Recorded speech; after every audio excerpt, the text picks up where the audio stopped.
안녕하세요. 나가는 교회 교우 여러분. 오늘은 맥세인 성경 읽기표 이사야 3장을 읽습니다. 지금 여기는 학교 교정입니다. 여러분 제 왼쪽으로는 여러분이 즐겨 우리가 모임을 가졌던 식당이 있고 주일학교 공간이 있는 생활관 앞입니다. 여러분이 이제 식사 후에 둘러앉아 이야기를 나누던 생활관 바로 앞에 있는 잔디 벤치 의자 쪽에 제가 앉아서 오늘 이사야 3장을 여러분과 함께 읽기 위해서 자리하고 있습니다. 3장에서는 남쪽 왕국인 유다가 의지하는 모든 것을 제하여 버리시겠다는 하나님의 경고의 말씀을 알리시고 그 까닭은 유다가 여호와의 영광을 못 얻겠다. 그렇게 됨으로 인해서 멸망케 될 것이라는 사실 또한 미리 알리시는 경고가 담겨져 있습니다. 유다가 얼마나 많은 죄를 저지른 것인가. 유다의 각계각층, 특별히 상류층의 경우에 있어서 남자는 물론 여자까지 포함하여 모두가 다 죄를 범하고 있는 사실들을 적나라하게 드러내시면서 심하게 그들의 악함을 추궁하고 계십니다. 1절부터 3절을 먼저 보겠습니다. 1절, 보라, 주 만군의 여호와께서 예루살렘과 유다가 의뢰하며 의지하는 것을 제하여 버리시되 곧 그가 의지하는 모든 양식과 그가 의지하는 모든 물과 2절, 용사와 전사와 재판관과 선지자와 복술자와 장로와 3절, 50부장과 귀인과 모사와 정교한 장인과 능란한 요술자를 그리하실 것이며 유다에 속한 거의 모든 내용들이죠. 유다가 의지하고 있는 것이 다 뭐겠어요? 먹는 것, 물, 그 당시 물이 얼마나 중요해요? 그 다음에 용사, 전사, 재판관, 선지자, 복술자, 장로, 50부장, 귀인, 모사, 장인, 능란 요술자니까 그 모든 걸 다 제하여 버리겠다고 말씀하십니다. 이것들 가운데는 하나님 미워하시는 것들이 다 포함되어 있죠. 요술자도 포함되어 있어요. 이런 것까지 포함하여 그들이 믿고 의지하고 복술자를 의지하고 선지자여 우리에게 말씀해 주셔야 했던 이러한 모든 종교적인 복을 구하는 것뿐 아니라 저들이 의지했던 모든 세상의 것들 주님이 다 없애버리겠다고 말씀하십니다. 예외가 없다는 것이죠. 총체적인 부패를 나타내 봅니다. 하나님께서 다 총체적으로 부패해버린 유다의 각계각층의 모든 요소를 다 제하여 버리겠다고 선언하고 계신 것이죠. 또한 4절과 7절을 보면 이로 인하여 유다가 혼란을 겪을 것이며 그 혼란은 바로 하나님의 심판이라고 말씀합니다. 4절, 그가 또 소년들을 그들의 고관으로 삼으시며 아이들이 그들을 다스리게 하시리니 5절, 백성이 서로 학대하며 각기 이웃을 잔해하며 아이가 노인에게 비천한 자가 존귀한 자에게 교만할 것이며 6절, 혹시 사람이 자기 아버지 집에서 자기 형제를 붙잡고 말하기를 내게는 겉옷이 있으니 너는 우리의 통치자가 되어 이 폐허를 내 손 아래 두라 할 것이면 7절, 그날에 그가 소리를 높여 이르기를 나는 고치는 자가 되지 아니하겠노라. 내 집에는 양식도 없고 의복도 없으니 너희는 나를 백성의 통치자 삼지 말라 하리라. 이제 유다가 완전히 사회적 혼란을 겪게 되어집니다. 사실 소년들이 고관이 되어버려요. 아이들이 또 다스립니다. 이건 통치 질서가 미련한 자요, 미숙한 자요, 경험 없는 자요, 아이가 그걸 다스리게 되어지니 온전히 될 리가 없죠. 그러한 정치적인 혼란과 또 백성이 서로 학대하고 이웃을 잔해하니 이것은 도덕적인 타락이요. 아이가 노인에게 비천자 종교자에게 교만하게 구니 이거는 하극상이요. 도덕적인 굴절이요. 심지어는 6절, 7절의 말씀은 이런 것이죠. 사람이 자기 아버지 집에서 자기 형제를 붙잡고 말하기를 네게는 겉옷이 있으니 우리를 좀 통치자가 되라. 우리를 좀 다스려라. 어떻게 해보라. 이렇게 말할 때 그 말은 공적주의를 갖고 있는 사람이 겉옷을 가져요. 이 겉옷은 공적주의를 가진 자의 품위와 기품을 나타내고 어느 정도 경제력이 있는 것을 의미합니다. 이게 다 망하게 됐으니 형제 가운데서 한 사람이 붙들고 여보시오, 당신이 우리를 좀 다스려서 우리가 다 같이 먹고 살 수 있게끔 도와주시오 라고 말하는 것이죠. 그러나 7절에 그가 뭐라고 말합니까? 나는 고치는 자가 되지 아니라 이 문제를 내가 어떻게 해결하겠느냐. 나는 나 혼자 살기도 바쁘다. 내 집에 양식도 없고 의복도 없으니 너희는 나를 백성의 통치자 삼지 말라 하고 사회적 책임을 아예 외면해버립니다. 철저한 이기주의요. 자기만 살아남겠다 하는 것으로서 사회적인 책임과 가족적인 책임과 도덕적 책임을 다 외면한 양상을 보이고 있다라고 볼 수 있습니다. 이런 양상 자체는 다 뭘 의미할까요? 유다의 타락상을 의미하고 유다의 생활이 피폐해 있다는 걸 의미하고 이런 상황 속에서 있는 것 자체가 하나님의 심판이 이미 임하였다는 양상인 것입니다. 8절과 9절은 이러한 혼란의 양상을 당하는 유다가 왜 그렇게 되었는가? 여호와의 영광을 모독하기 때문이라는 사실을 드러내 줍니다. 8절, 예루살렘이 멸망하였고 유다가 엎드려졌음은 그들의 언어와 행위가 여호와를 거역하여 그의 영광의 눈을 범하였습니다. 예루살렘과 유다가 말과 행실에 있어서 하나님을 거역하여 자신을 불꽃 같은 눈으로 보시고 있는 하나님을 향하여 그들이 완전히 무시하고 불순종하였다. 하나님을 돌보셔서 살고 있는데 하나님의 돌보심을 저들이 저렇게 능멸하였다. 9절, 그들의 안색이 불리하게 증거하며 그들의 죄를 말해주고 숨기지 못함이 소돔과 같으니 그들의 영혼에 화가 있을진저 그들이 재앙을 자취하였도다. 안색이 불리하게 증거한다는 말은 양심의 가책으로 인하여 양심의 가책도 없어서 안색조차 변하지 않으니 이들이 얼마나 완악한 자인가를 보여주고 있다는 거예요. 이들이 안색조차도 변하지 않을 만큼 죄악을 범하고도 당당하니 저들이 바로 얼굴빛이 두꺼운 것이 저들이 얼마나 큰 죄인인가를 드러내고 있다라고 말합니다. 소돔과 같다 했어요. 하나님께서 하늘에 유황불을 내려 심판하여 즉시 전멸시켜야 될 죄악만큼 저들의 악이 심하였다고 말합니다. 하나님께서 어떻게 악인을 대하실까요? 어떻게 의인을 다스리실까요? 10절과 11절에는 바로 그 하나님께서 의인과 악인을 향한 그들의 행위에 대한 하나님의 보응의 원리를 제시합니다. 10절, 너희는 의인에게 복이 있으라 말하라. 그들은 그들의 행위의 열매를 먹을 것이며 11절, 악인에는 화가 있으리니 이는 그의 손으로 행한 대로 그가 보응을 받을 것이니라. 결국 의인에게는 복이 있고 악인에는 화가 있게 되는 하나님의 심판의 원리를 10절과 11절 제시합니다. 그러면 이 원리에 따라서 과연 유다는 어떤 형편이 될까요? 12절 말씀 볼까요? 유다의 지도자들이 길을 바르게 인도하지 못하니 소망이 없다는 사실을 드러내줍니다.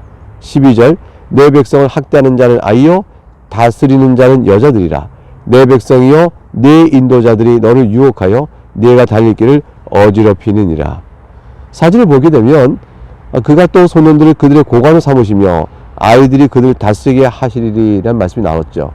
이건 사회적 혼돈과 혼란, 질서가 없음을 말해주고 있는데 그나마도 이들이 하는 통치가 악하다라고 되어 있으니 무슨 소망이 있겠어요?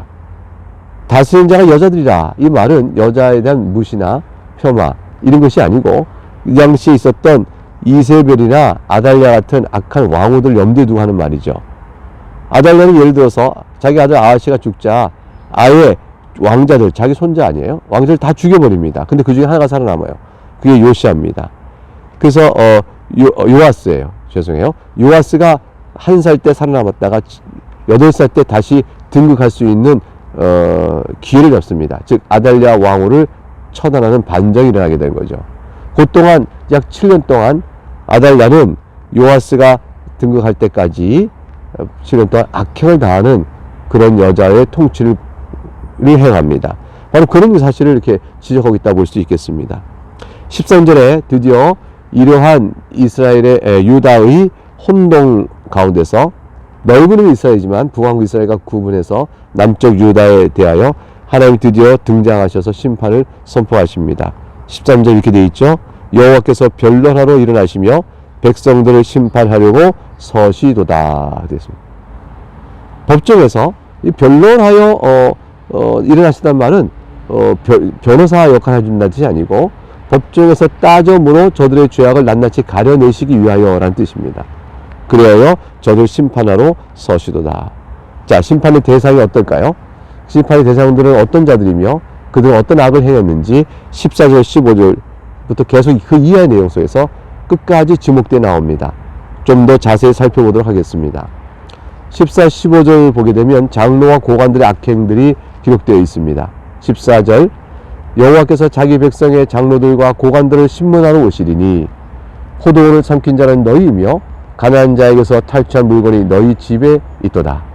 15절, 어찌하여 너희가 내 백성을 짓밟으며 가난한 자의 얼굴에 맷돌질하느냐. 주 만군의 여호와 내가 말하였느냐 하시도다. 장로의 고관이면 하나님의 법도에 따라서 사회가 하나님의 그 샬롬, 평강의 상태가 이루어지도록 잘 돌봐야 될 책임 있는 자들입니다. 근데 저들이 오히려 포도원을 삼켜버리고 가난한 자를 탈취해버립니다. 더 나아가서 가난한 자 얼굴에 맷돌질을 한다 이렇게 돼 있어요.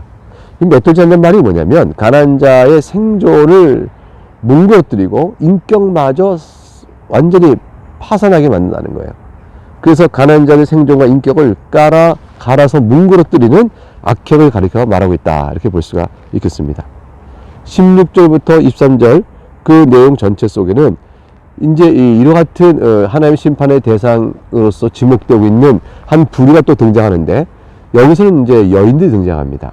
상류층의 부인들이요, 상류층에 속한 딸들이요, 상류층에 속한 여인들이 사회가 부패한 가운데 어떠한 형태의 악행을 했는가, 어떤 죄악을 행했는가가 16절부터 23절 내용 속에 나옵니다.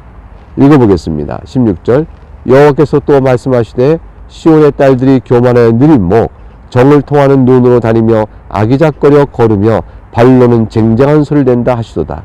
아기작거려 걷는다는 말은 쟁걸음으로 교태스럽게 걷는 겁니다. 성적으로 타락해 있고, 그 다음에 쟁쟁한 소리를 낸다는 것은 장식용 고리가 발에도 붙어 있는 거죠. 그러니까 이걸 달고 다니니까 얼마나 사치스럽게 살았는가를 보여줍니다. 17절 그러므로 주께서 시온의 딸들의 정수리에 딱지가 생기게 하시며 여호와께서 그들의 하체가 드러나게 하시리라. 머리에 이 정수리 머리인데 여기에 딱지가 붙으면 머리카락을 다 잘라내야 되죠. 그 치료하려고. 그 잘라내니까 그들이 머리카락 길게 하고 여기 꾸미고 하면서 교태스럽게 구리면서 성적에 타락하며 요염하게 지냈는데 이게 다 산산이 다 무너져 버리는 거죠. 머리털에 정수가 나 딱지가 나 그 아름다움을 다 제어버릴 것이며 하체가 드러나게 할 것이라. 이 하체라는 것은 성적 수치를 완전히 드러나게 한다는 뜻이잖아요.